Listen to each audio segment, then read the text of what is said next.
नमस्कार, मैं उमेश आप सभी का आज इस व्योम टीवी के लाइव और नॉन लाइव पेज पर स्वागत करता हूं। सबसे पहले आज हम बात करेंगे नगर निगम की।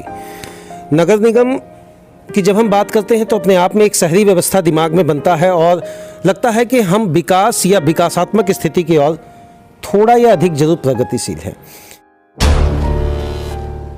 विजय भैया का सबसे पहले हम लोग स्वागत करते हैं।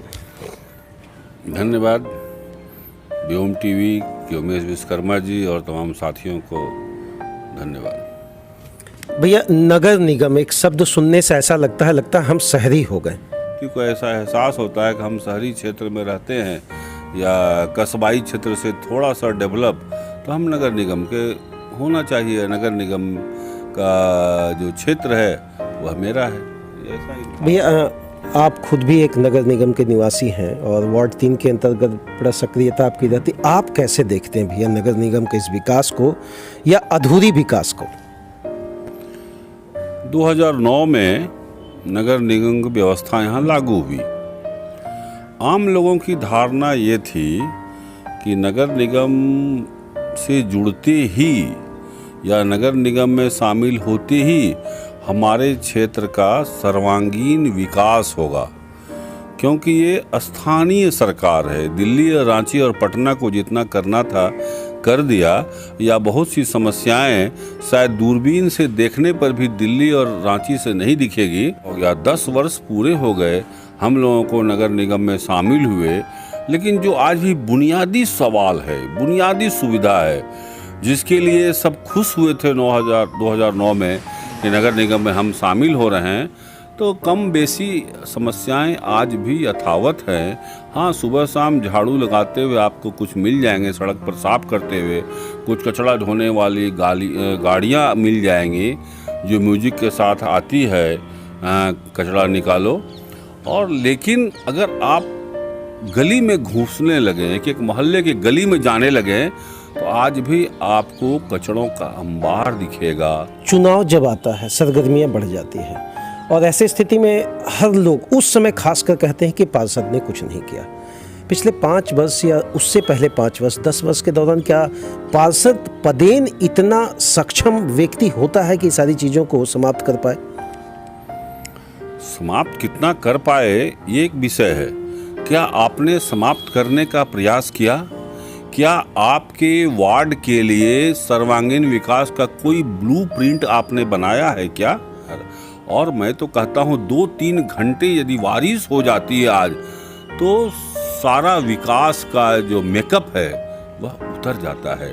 इसलिए पार्षद के इलाके बहुत छोटे होते हैं। चाहे ऐसे भी इलाके हैं, पार्षद चाहे तो पांव पैदल वो अपने क्षेत्र का भ्रमण कर सकता है दिन भर में। कहीं प्रबल शक्ति और इच्छा की कमी है क्या? आज इच्छा शक्ति का घोर अभाव है।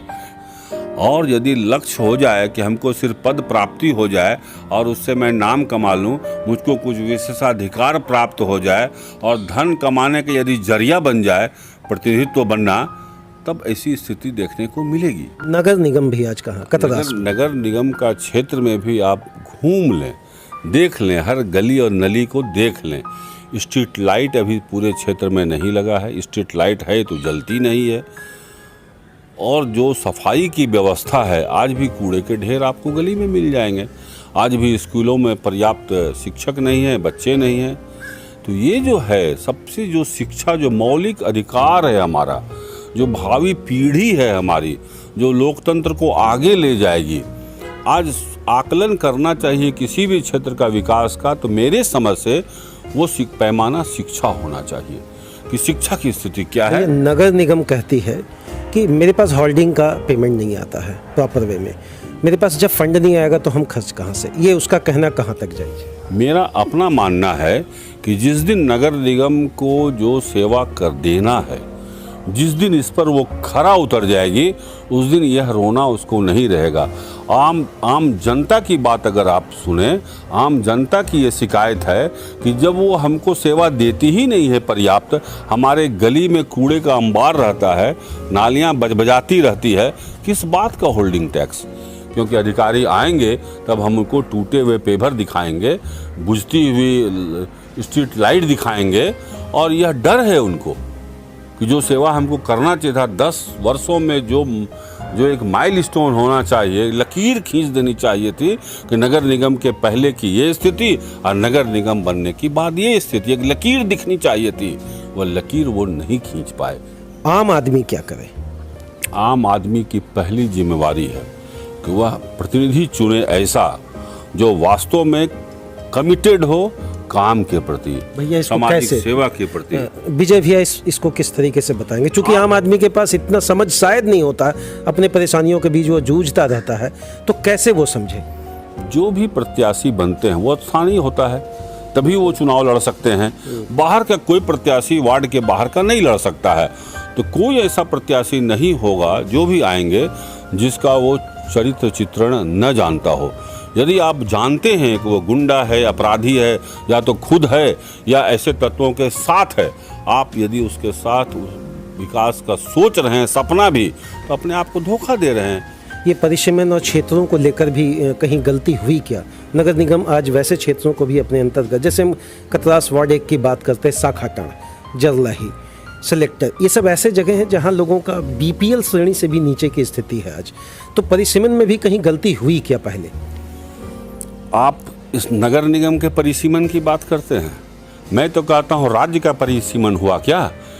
कुलदीप आयोग का गठन हुआ था, कई राज्यों के परिसीमन हो गए, झारखंड का परिसीमन नहीं हुआ, सरकारें बदलती रही। अब तो डबल इंजन की सरकार नहीं, अलग अलग इंजन की सरकार है, कोई पहल कर रहा है क्या? राज्य का ही परिसीमन अभी तक सभी विधानसभा का, लोकसभा का पेंडिंग है। इसलिए सरकार को चाहिए परिसीमन हो तो ईमानदारी से हो। कुलदीप आयोग का कार्यकाल चूंकि खत्म हो गया है, इसलिए वह अब नहीं कर सकता है। सरकार को एक आयोग गठन करना चाहिए। पूरे राज्य का मसला है जो बात आप कह रहे हैं, और नए सिरे से परिसीमन होना चाहिए। बहुत सारे क्षेत्र धनबाद के अंतर्गत वो महिलाओं के हाथ में अब देने की घोषणा की गई है। पूर्ण रूप से अभी अधिसूचना तो नहीं जारी हुआ, लेकिन कहा जा रहा है कुछ सीटें तकरीबन 19 से 25 महिलाओं को आरक्षित किया गया। क्या गाड़ी तेज दौड़ेगी या फिर वहीं? नहीं, ऐसा नहीं है। इसके बहुत अच्छे अनुभव भी आए हैं। वो तो डिपेंड करता है कि जीत के जाने वाला कैसा व्यक्ति है। वह कहीं मोहरा तो नहीं बनेगा। अगर वह मोहरा बनेगा तब वहाँ के लोगों को पछताना होगा। यदि वो महिला इतनी सक्षम है, इतनी संघर्षशील है कि वह लड़ करके अपने लोगों की आवाज़ पहुँचा सकती है और नगर निगम के बैठकों में हक ले सकती है अपने वार्ड का, अगर इतनी योग्यता है उसमें, तो हमारा चयन सही है। आपका क्षेत्र महिला का है या पुरुष का है, यह महत्वपूर्ण नहीं है। आप प्रयास कीजिए, जो भी प्रत्याशी आया उसको ठोक बजा करके देखिए। ठीक वैसे ही जैसे आप बहन और बेटी के लिए दामाद तलाशने जब जाते हैं, तब उसका एक एक चीज़ गौर करते हैं। उसकी लंबाई क्या है, उसका घर का स्थिति क्या है, आर्थिक स्थिति क्या है, नौकरी में है या बेरोजगार है, सब कुछ गौर करते हैं। एक एक चीज़ बारीकी से आप जब तक रहते हैं गौर करते हैं। वैसे ही प्रत्याशी को चुनिए आप, क्योंकि 5 साल के लिए आप अपना भविष्य सौंपने जा रहे हैं।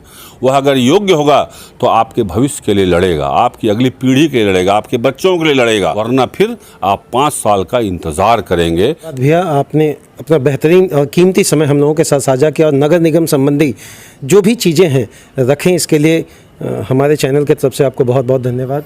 धन्यवाद उमेश जी, बहुत बहुत बधाई आपको भी।